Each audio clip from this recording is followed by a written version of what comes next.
Salut à tous les amis, j'espère que vous allez bien. Bienvenue dans cette nouvelle vidéo. Défaite du Real 3-1 à domicile au Santiago Bernabéu à l'occasion de cette quatrième journée de la Ligue des Champions. Un match qui avait son importance pour le Real parce que comme vous le savez, on est dans un nouveau format, tout le monde joue un peu contre tout le monde, il y a une partie de tableau où tout le monde est classé. Donc le Real était dans l'obligation de gagner ce match-là. Déjà, tu sors d'une défaite contre le Barça à domicile 4-0. Là aujourd'hui, tu joues encore à domicile, tu perds 3-1 et prochain match, ça va être contre Liverpool. Et si je ne me trompe pas, le Real sera à l'extérieur, à Anfield, pour jouer contre Liverpool. Donc, c'est la crise. C'est la crise. Faut se le dire parce que ce Real-là, les amis, c'est... Vraiment, je ne sais pas par où commencer. Ancelotti, il a un sacré problème. Il a un sacré problème à gérer. Et il faut vite trouver une solution parce que ça peut être pire.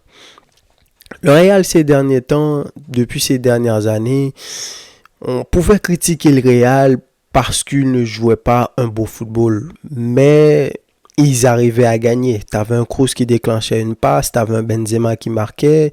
L'année dernière, ça a été Vinicius, ça a été Bellingham.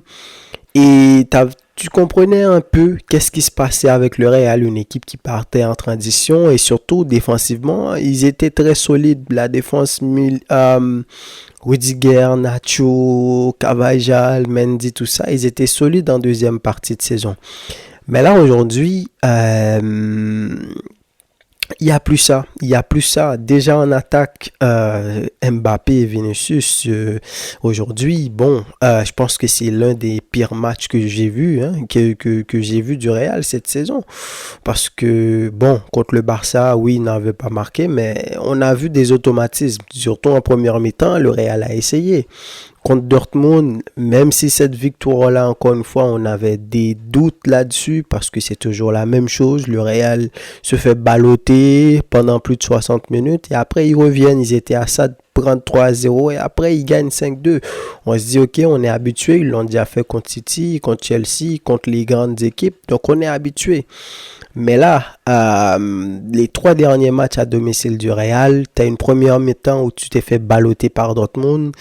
Contre le Barça, tu t'es fait balloter 4-0. Et là, aujourd'hui, le Milan a gagné. Et tu voyais la différence. Et c'est le Milan, ils n'ont pas démérité leur victoire. Et j'ai même envie de dire que à un moment donné, j'ai trouvé que les gars niaisaient beaucoup trop parce que le Real aurait pu prendre beaucoup de buts. Alors, Lunin a fait quelques grands arrêts. La tête de Leao qu'il est allé chercher. Qui d'autre encore a mis une frappe qu'il est allé chercher. Très bon match de Lounil. Malgré ça, il en a pris un. Il y a des contre-attaques où les gars ils niaisaient un petit peu, des mauvaises passes, manque de lucidité devant le but. Et côté Real, il se passait rien du tout. Il se passait rien. Déjà, en défense, c'est soft. Le Real, tactiquement, c'est pas bon. Et physiquement aussi, c'est pas bon. Et ça te donne une équipe où tu as des joueurs qui courent un peu partout. J'ai vu Bellingham, il a gaspillé beaucoup d'énergie. Et à l'inverse, tu as Vinicius et Mbappé en avant. Le premier pressing, ça marche pas. Et en défense, Militao et Rudiger. En tout cas, Rudiger, la saison dernière, il a fait une très grande saison. D'ailleurs, il est très bien classé en ce moment. Dans le classement, la liste qui est sortie pour le Ballon d'Or, il est très bien classé et c'était mérité. Mais là, Militao, j'ai vu l'action là du 3e but. Comment Leao, il a bouffé Lucas Vazquez et Militao qui n'a pas pu le contrer, qui était en déséquilibre malheureusement. Et Leao qui est parti sur ce côté-là pour faire la passe. Et en défense, tu voyais que c'était un boulevard. Reynolds qui reçoit le ballon et qui marque le 3-1. Donc, je sais pas quoi dire, c'est quoi le problème, qu'est-ce qu'il va falloir faire, qu'est-ce qu'Ancelotti peut faire, parce que Rodrigo est de retour aujourd'hui, c'est normal, il a commencé sur le banc, il vient de revenir. T'as un Tchouaméni qui est pas très bon, Tchouaméni pas très bon, lui qui a fait une mauvaise passe sur le deuxième but. Valverde n'est pas à son rôle. Jouer beaucoup plus bas, ça fait pas du tout son affaire, ça marche absolument pas. Et en début de saison, là, les 2-3 premiers matchs du Real, c'était lui le meilleur joueur. Mais on a senti petit à petit le niveau a diminué. Rajouter à ça, t'as pas Carvajal.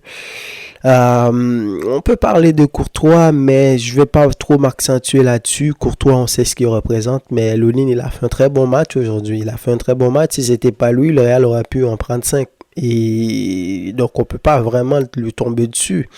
Donc, tu rajoutes Lucas Vazquez sur le côté droit. Lui, aujourd'hui, il s'est fait bouffer. Il s'est fait bouffer. Et t'as un Ferland Mendy à gauche. Même si défensivement il est bon, malgré qu'il n'a pas vraiment empêché à quelqu'un comme Emerson Royal, Pulisic, tout ça sur le côté, il n'a pas pu vraiment les bloquer. Mais le problème aussi, c'est qu'offensivement, c'est faible. Mendy, c'est pas un latéral offensif. Modric, aujourd'hui, n'a pas été au niveau. Je pense qu'il a été titularisé pour amener un peu de justesse technique dans ce milieu-là, mais c'est tellement incohérent tactiquement. Le Milan était tellement supérieur que tu as vu que le Real, malgré que tu rajoutes Modric, ça change rien. Ça change rien du tout.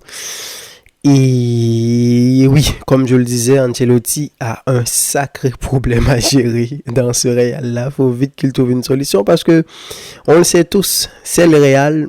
Encore un autre match nul ou une défaite. Imagine, il y a un match nul pendant ce week-end contre Osasuna. Évidemment que la personne qu'on va blâmer en premier, ça va être Ancelotti. Et le football, ça passe. Les choses changent tellement vite.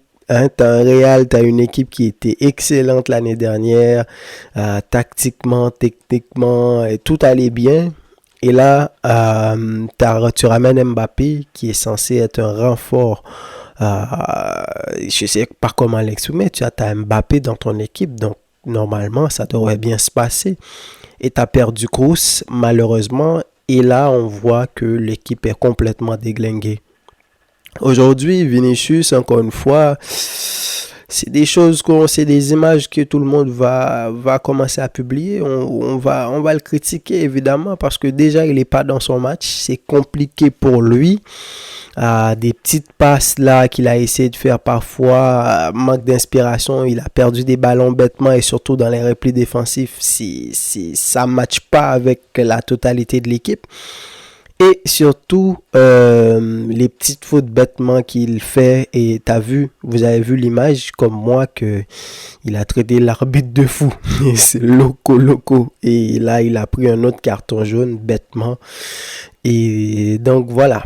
Alors, ce Real-là, il n'y a rien qui va. Je sais pas quoi d'autre ajouter.